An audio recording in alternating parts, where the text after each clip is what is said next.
Do we have too much government? We need to put people ahead of corporate profits. This system is so lopsided. This threat is a real threat to democracy. And I think that's really important. That's something we haven't been doing in this country for a long time. Where do you start? What do you do? How do you do it? Access to Democracy and other Eagan community television programming is supported by Thomson Reuters, makers of Westlaw Next and based in Eagan. Through Westlaw Next and other innovative online services, Thomson Reuters is the world's leading source of intelligent information for businesses and professionals. Online at thomsonreuters.com. And by U.S. Federal Credit Union, the member-owned financial institution offering service, value, and experience you can trust to the greater Twin Cities community.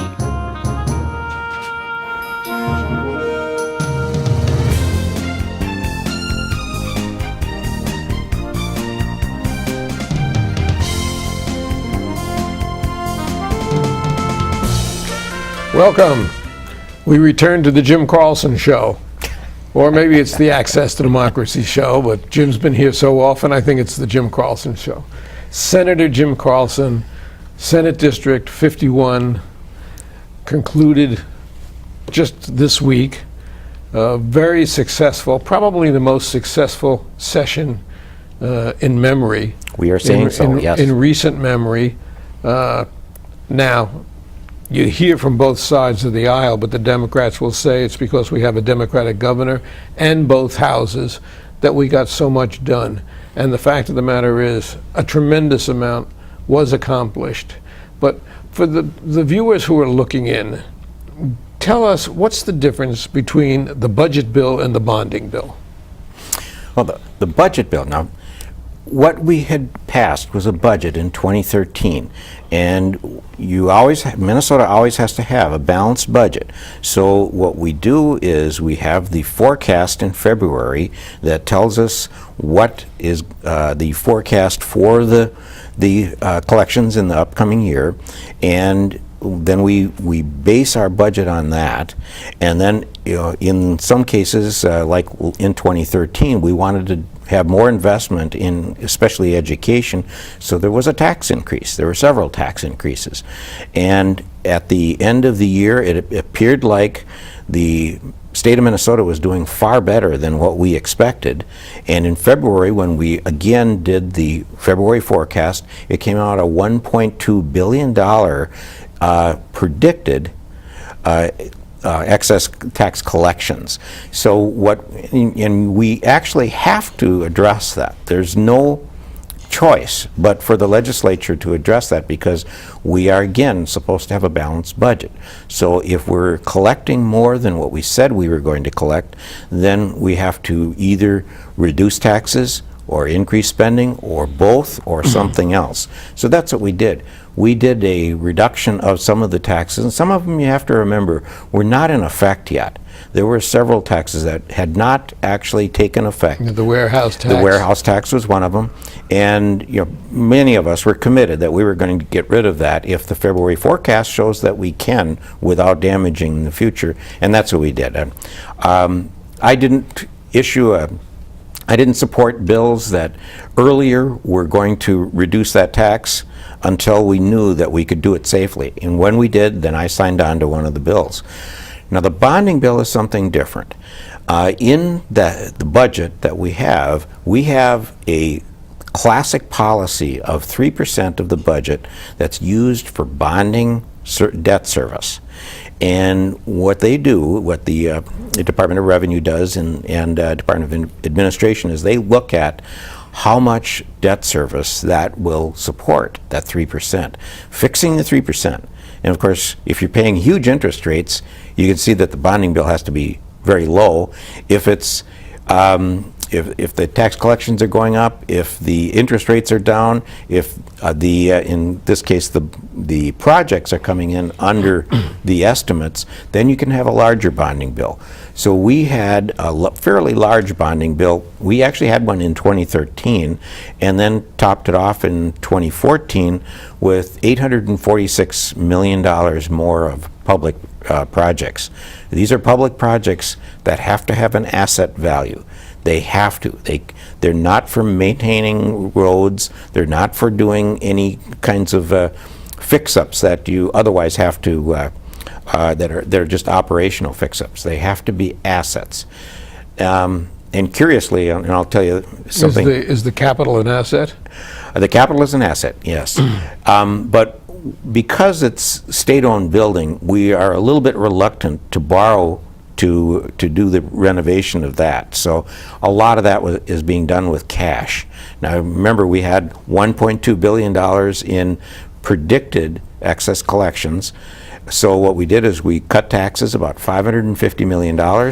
We used about $200 million for cash assets, and then we increased, we did a 5% increase in nursing home charges. We did a couple of other, and many of them were real small increases in spending in certain areas, more health and human services.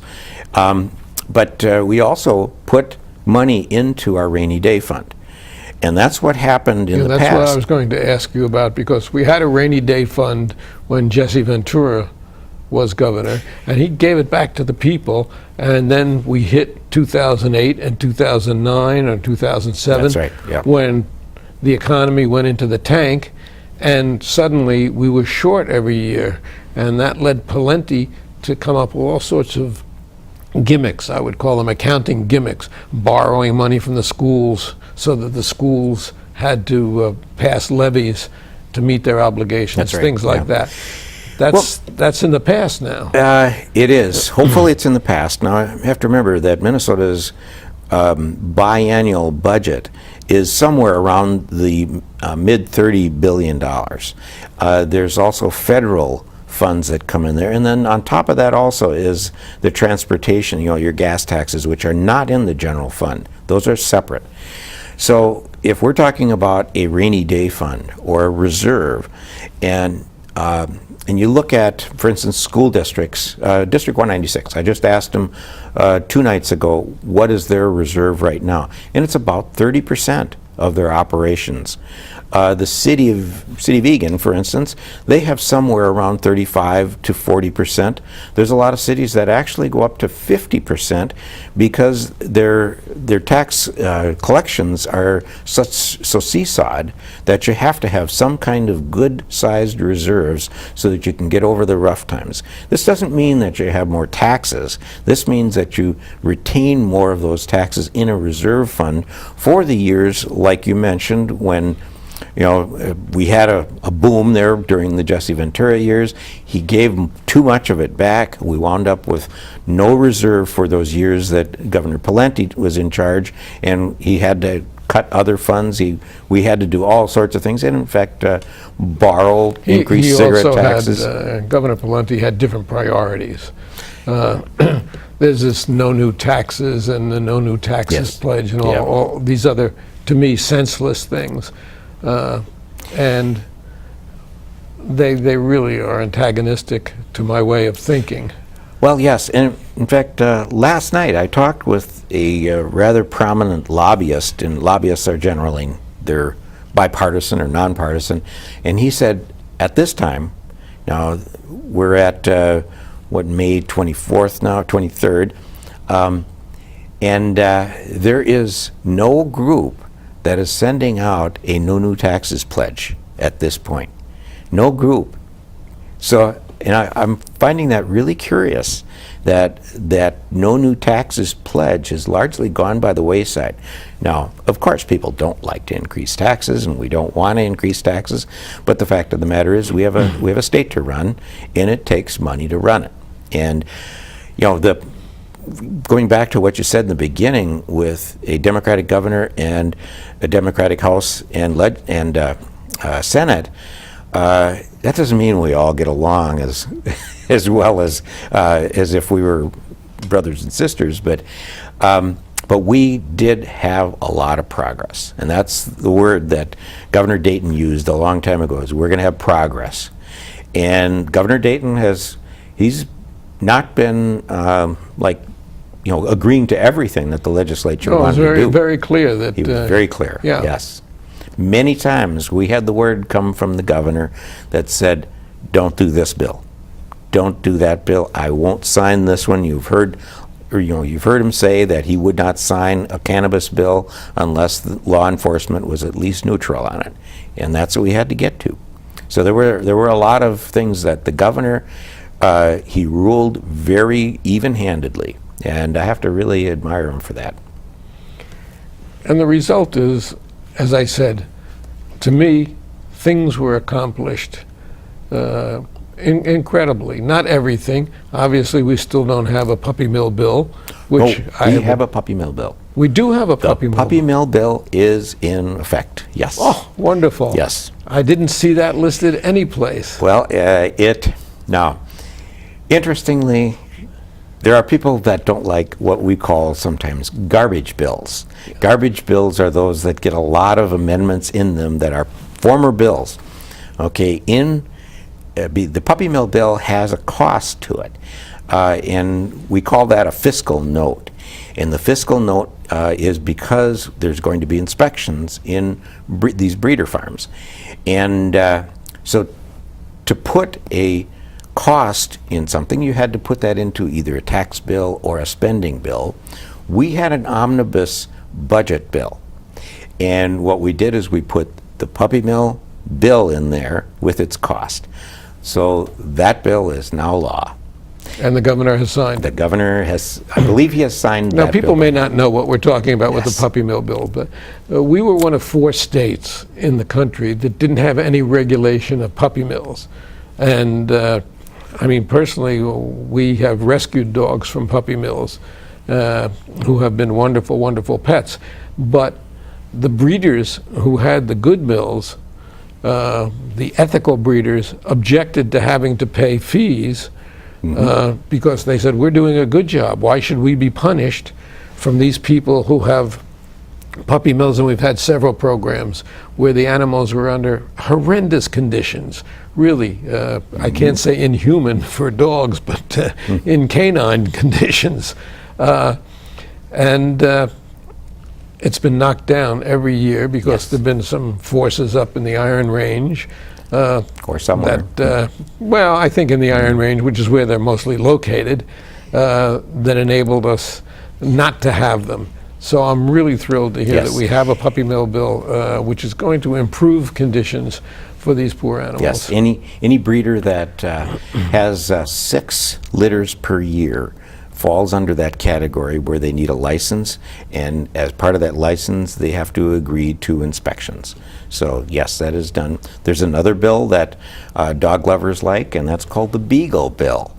The Beagle Bill is mandating that any dogs that are used for experimentation or studies at places that use public dollars, like the University of Minnesota, that when they're finished with the study, if the dog is in good condition, adoptable condition, that they be offered to the Humane Society first. So they will go to adoption centers first. Good. Rather than being euthanized, which was the habit in the past. And it was just a cruel, cruel way. Yeah, it was disposing of very good dogs. Yeah. Yeah. Yes. Well, So, that's, yes. that is really good news. Yes, in fact, I just I talked know to a friend of mine on the phone. You were one of the people who introduced... Yes, I was a co-sponsor of the Puppy Mill Bill. Yes, and actually, just before I came, I got a call from a good mutual friend, and he said, "Did you pass that Puppy Mill Bill?" And I said, "Yes, we did." And he said that a friend of his had seen it in some dog publication and wanted to thank the people that passed it. And so he was going to pass my name on to her so that she could thank us for it. So, yes. Now, it may not be in the scope of things the most significant thing that was accomplished, but it's one of the most humane things Yes. that was accomplished. And it's been Let's be honest about it. It's been a time waster because we've heard it every year since I was in the legislature in 2007, and I guess that was even the maybe fourth or fifth year that it had been heard. So probably since 2000, this has been at least offered, maybe not heard, but at least offered in the legislature. It is now the law. Let's talk to the highlights of what was accomplished in the legislature this year, though. What would you say are the top 2 or 3 things? If we're talking about legislation that passed, I would say of course, medical cannabis was probably one of the most humane and forward-looking bills that was passed. Now, this also is very contentious. Yes, it was contentious, but it was bipartisan. Like I mentioned to you just before we came on here, that one of the senators who spoke the most against it has now come out saying that he's really disappointed that there is not a treatment center in his district. So and that's because people have really needed some of these treatments. This is a drug, but so is Percocet, Vicodin, all of those. This is far less addicting than alcohol, far less addicting than OxyContin, and it has medicinal benefits. This has been shown. The way it's being prepared is either you can't smoke it. Can't smoke it. You can get it in pill form, you can get it in liquid form, you can get it in, I guess, aerol. Vapor, yeah. Vapor form. Yeah. But you can't smoke it. And it's been proven and really heartrending, some of the testimony that went before the legislature of people whose children are in desperate need of it, and where it really shows benefits of relieving them from terrible conditions. Yes. Not curing them, but relieving the pain and the hurt for and them I've met and the several families. of those people that they're saying this has been the only thing that's helped me. And one friend said that he was in cancer treatment for throat cancer, and when he was under chemotherapy, he could keep nothing down. And that was the only thing that would help him avoid the gag reflex. And then I've had a mother visit my office. She grew up here in Eagan, only about a mile away from where we're sitting right now, and she's an attorney, and she has a daughter that has some seizures. And she said, I want to be able to try that medication on my daughter. And so please make sure that you support it. And I'm glad to see that now if she needs that, she can take her daughter to one of these treatment centers and There are attempt 8 treatment centers around the state. Yeah, So- 8 treatment centers and 2 suppliers. That was one of the big contentions between the House and Senate versions of the same bill. And Senator Scott Dibble was just amazing in getting this passed. And he was very cooperative with all sides of the argument, and also worked with the House member, Carly Mellon, who sponsored it there, to get the numbers of suppliers up, because one of the problems is that if you only have one supplier and there's a problem with that supplier, then you're cut off, you're dead in the water. So what we needed was to have at least a secondary source, and what we needed also was more dispensaries around the state so that people could get to them. Yeah, have to be accessible, otherwise Yeah. you don't have to drive 400 miles to get it. I mean, that's really imposing a lot on people that need it. Now, you also passed a bill, kill phone switch. Oh yes, yeah, the kill phones. Now, Which- that should actually help yes, cut down crime. It will. Now, and personally, I think that this is universal. iPhones already had that. They already had it, so you could shut it off. There was the first bill that was offered. The phone companies were against it, and it was rather radical. What they wanted was to erase it completely, stop it from acting, and and the system would be unhackable, meaning that no matter who you had steal it, that they could not return it to functionality. Well, the phone makers didn't want to have it that way, because they said they want to be able to recover the phone when they find it and bring it back in and refurbish it. So that's the way the new bill is, that the phone is recoverable. That one largely slipped through without very much contention in the How about expunging criminal records of people who only have superficial criminal background? Maybe a teenager steals gum and he gets charged with a misdemeanor or something like that, and then he can't get a job 10 years later. There were several parts of that bill that were not passed yet. That's going to come back up. But yes, we did try to expand the ability of a judge to expunge records, especially for teenage, for the juvenile records. There still is more to go with adults. We did make sure that the ban the box was passed in the past and now is in effect, and that was where if you apply for a job to me, that I can't put a box on there that says that have you ever been arrested. Do you have any openings for jobs? I'm looking around. Only for people who are arrested. Oh. No, what that did was it tainted a person's resume, because they had to give that as first information. You can still ask, but it's after the first narrowing down of the candidates. If this candidate's resume looks like this is what you want, and this is a potential hire, and they go through that first filter of coming in for an interview, then you can ask.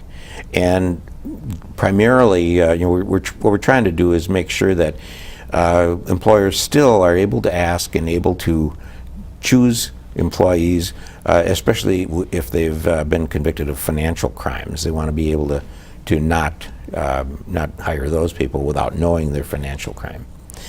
There's a lot of privacy issues that are going on. For instance, what we have not resolved was, and people are a little bit unaware of this, that many police departments now have a camera system, that they can drive by cars and it reads the license plate. And it compares that license plate with a database, but it also records where that license plate was seen. And now the question is, that's a privacy issue. Yeah, how long do you keep that information? And there was an incident, an experiment that was done in Minneapolis with Mayor Rybeck's car. And they actually got a printout of everywhere where they caught his car on one of these cameras for, I think it was 3 months. And of course, the privacy advocates really hit the ceiling on that.